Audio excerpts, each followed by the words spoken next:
নাও ইমন, এটা খাও, এতে খারাপ কিছু নেই, খাও। আমি কখন বললাম খারাপ কিছু আছে? খাও। আমি খেতে পারবো না সুধা, আমার পেট খারাপ। নাও সার্থক, তুমি খাও, তুমি খাও। কি আমি না না আমি এখন খাবো না, আমি পরে খাবো। পরে নয়, তুমি অসুস্থ, তোমার তো খেয়ে নেওয়া উচিত। টাইমে না খেলে কড়া কড়া ওষুধ কি করে খাবে বলো তো? কিন্তু আমার তো এখন কোনো ওষুধ নেই, আমি বললাম তো আমি পরে খাবো, বাকি দিয়ে খাও। না পরে নয়, তুমি এক্ষুনি খাবে। দেখো, মায়ের আশীর্বাদ তো সবার প্রথমে তোমারই দরকার, সব থেকে বেশি দরকার। তাই জন্য মায়ের ভোগটা তোমায় খেতেই হবে। এক্ষুনি খাবে। আমি তোমায় খাইয়ে দেবো। আরে আমি খাবো, আমি তোমায় খাইয়ে দেবো। আমি খাবো না বললাম তো। ঠাকুরের প্রসাদ কি এভাবে মাটিতে রেখে দেয়? আরে কেন রাখবো না, কি মুশকিল? এতে তো বিষ আছে।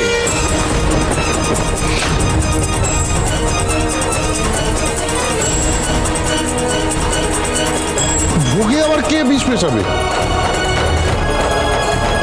তুমি কি করে জানলে থাকো এতে বিষ আছে? না মানে সেটা জানি না, মানে আমার বক্তব্য হচ্ছে, আমি বলতে চাইছিলাম নিশ্চয়ই বিষ আছে।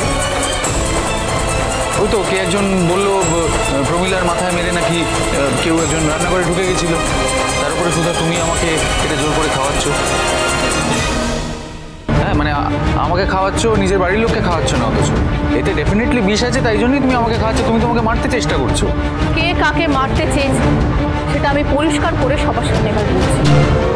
আসলে প্রমিলার মাথায় আঘাত করে প্রমিলাকে অজ্ঞান করে প্রমিলাকে যে যে শাড়িটা দেওয়া হয়েছিল সেই শাড়িটা পরে রান্নাঘরে গিয়েছিল এই ইমন।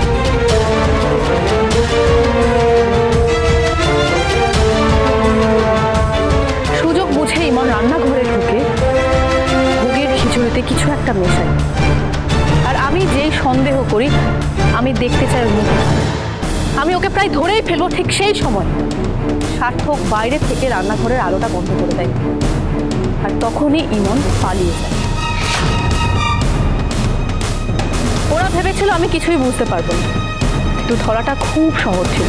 আমি রান্নাঘরে গিয়ে দেখি খিচুড়িটা ঢাকা দেওয়া ছিল না, আর রান্নাঘরের ডাস্টবিনে একটা শিশি পড়েছিল। তাতে আমি বুঝতে পারি যে খিচুড়ির মধ্যে কিছু মেশানো হয়েছিল।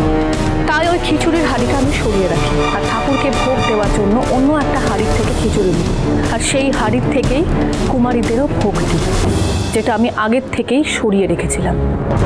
আসলে রান্না বান্না করলে না ইমন ঠিক বুঝতে পারে, অতটুকু হাঁড়িতে এতজন মানুষের ভোগ কখনোই রান্না করা যায় না। সুধা, তুমি খামোখা আমাকে ব্লেম করছো কেন একটু বলবে? আমি তো এখানেই ছিলাম, আমার হাজবেন্ডের পাশে দাঁড়িয়েছিলাম, ওর খেয়াল রাখছিলাম। He needs me by his side. আর শোনো, কিছু একটা হলেই তুমি সবসময় ব্লেমটা আমার উপর চাপানো না, এবার বন্ধ করো। না না ইমন, ওরা তো আমাদেরই ব্লেম করবে, হ্যাঁ সেটা করবে, কারণ ওদের সকলের কাছে আমরাই একদম পার্মানেন্ট কালপ্রিট এবং ভিলেন। আমি জানতাম এই বাড়িতে ঢুকলেই ওরা একটা সুযোগও ছাড়বে না আমাদের অপমান করতে, আর সেটাই হচ্ছে দোষারোপ করছে বিনা কোনো প্রমাণে। যেরকমই দেখলে তো তাই হচ্ছে, কোনো প্রমাণ নেই, অথচ ওরা আমাদের দিকেই আঙুল তুলছে, আমাদেরকে দোষারোপ করছে, আমাদের অপমান করছে। ঠিক মানুষদের দিকেই আঙুল তোলা হচ্ছে সার্থক। আর এই বাড়িতে তোমরা ছাড়া এই ধরনের কাজ আর কেউ করবে না, সেটা আমার খুব ভালো করে জানা আছে। তুমি আমাদের ভুল চিনেছো সুধা, একদম ভুল চিনেছো। আজকে সার্থক যদি চাইতো না, আগে জেঠুকে লকআপে পুরে তারপর তোমাদের উপর রিভেঞ্জটা ইজিলি নিতে পারতো, কিন্তু সেটাও করেনি। কারণ তোমাদের টার্গেট আরো অনেক বড় ছিল। তোমরা তো ছোটখাটো ক্ষতি করতে চাও না, এবার সবার ক্ষতি করতে চেয়েছো। যেভাবে বম ব্লাস্টটা করিয়েছিলে, কি বাবা এখনো বিশ্বাস করবে এদের? থাকতে দেবে বাড়িতে? কোনো প্রশ্নই ওঠে না, এক্ষুনি এই মুহূর্তে ওরা বেরিয়ে যাবে এই বাড়ি থেকে। পুজোর দিনে এভাবে কাউকে বাড়ি থেকে বের করে দেওয়াটা কি ঠিক হবে? তাতে তোমাদের অমঙ্গল হবে। আর সত্যি তো এটাও কোনো প্রমাণ নেই যে কাজটা ওরাই করেছে। আমি নিশ্চিত বাবা, এই সব কিছুর পেছনে ওদেরই হাত আছে। ওদের জন্য যে এতগুলো বাচ্চার প্রাণ সংশয় হতে যাচ্ছিল। কিন্তু আমার জন্যও তো সার্থকের প্রাণ সংশয় হয়েছিল। তাকে এভাবে কি করে বাড়ি থেকে বার করে দিই, তাও প্রমাণ ছাড়া?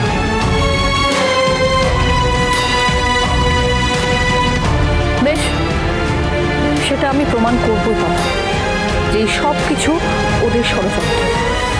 ওরা এই বাড়িতে ঢুকেছে শুধুমাত্র আমাদের ক্ষতি করতে।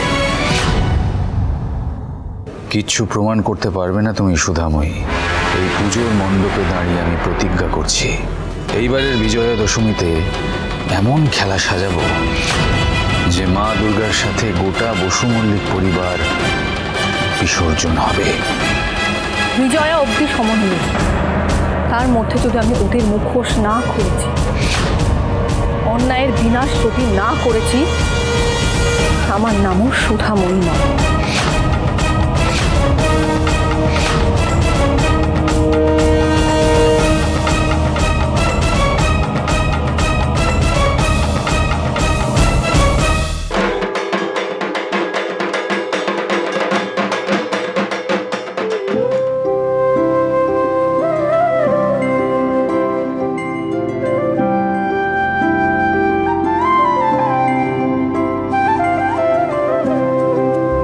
সুধা আমার দেওয়া শাড়িটা পরলো না, তার মানে এখনো রেগে আছে।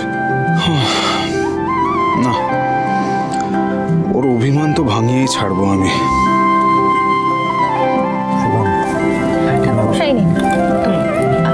বলছি এখানে 108টা পদ্ম আছে, আর কিছু লাগবে কিনা আপনি একটু দেখে নিন। বাকি সবই আছে, শুধু সন্ধি পুজোর 108টা প্রদীপের আয়োজন করতে হবে। ও হ্যাঁ হ্যাঁ, আমি এক্ষুনি নিয়ে আসছি। আমি সলতে আর তেল দিয়ে সেটা রেডিও করে রাখবো। কেন বলো তো? প্লিজ আমাকে বিরক্ত করো না, আমার অনেক কাজ আছে, আমাকে যেতে দাও। এক সেকেন্ড। এখন আমি কথা বলছি বলে তোমার বিরক্ত লাগছে?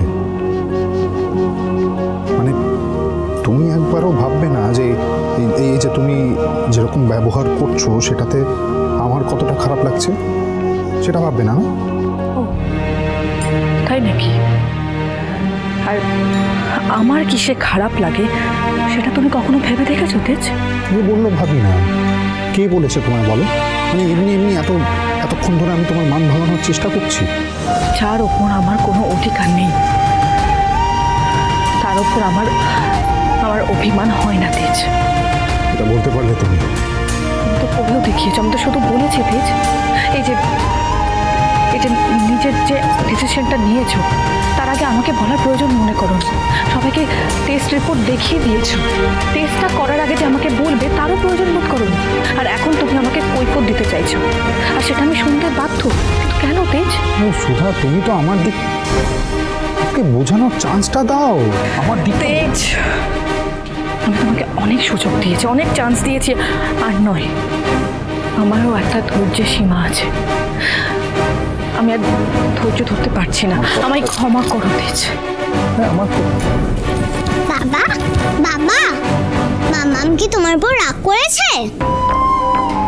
রাগ ঠিক না, একটু অভিমান করেছে। তুমি তো তোমার মামামকে চেনো, একবার যখন অভিমান করে সহজে ভাঙানো যায় না। হ্যাঁ ঠিক বলেছো, মামাম খুব জেদি, কারোর কথা শোনে না।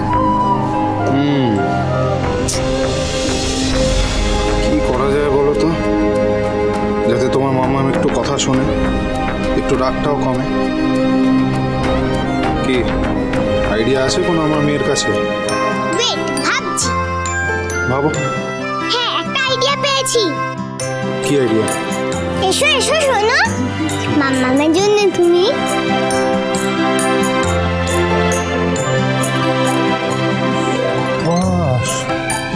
তো দারুণ আইডিয়া। এই আইডিয়াটা আমার মাথা থেকে বেরোলো না কেন? কারণ গার্লরা বয়দের থেকে বেশি ইন্টেলিজেন্ট হয়। হ্যাঁ ঠিক আছে, যাও যাও যাও, যেটা বললাম শিগগিরই করে যাও যাও যাও। তোমার বাকি প্রদীপগুলো নিয়ে চলে আসি। হ্যাঁ চলো চলো। তোমাদের বৌমা থাকতে তোমার মনে হয় তোমাদের কোনো কাজ করতে দেবে? দেখো সব নিজেই নিয়ে আসছে।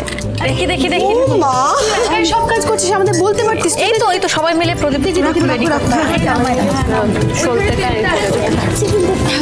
হ্যাঁ হ্যাঁ, দেখে একটুখানি পড়তেগুলো দে পাকা সবাই। তেলটা দাও না। হ্যাঁ